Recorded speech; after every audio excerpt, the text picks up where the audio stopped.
မင်္ဂလာပါကျွန်တော်ကစိတ်ဖြစ်ပါတယ်အခုကျွန်တော်တို့ Alice ပိုင်တဲ့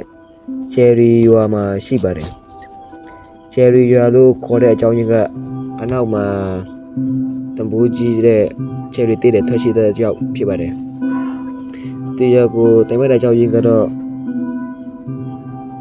ရွာအောက်မှာအဖိုးတဲ့ရှိတဲ့ကြောက်ဖြစ်ပါတယ်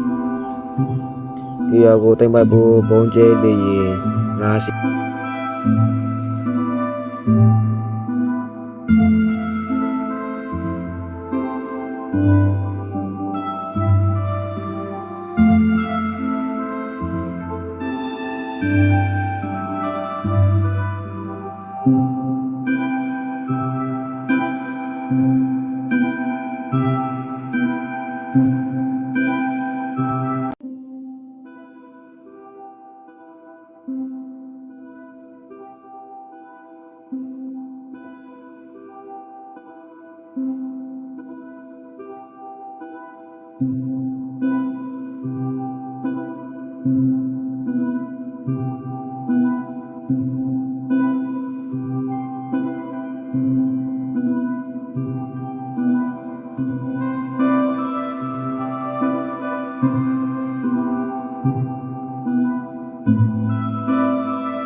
ကတော့ Alice ပိုင်တဲ့နေမြေကပြည့်စည်တော့ပါပြီဗျ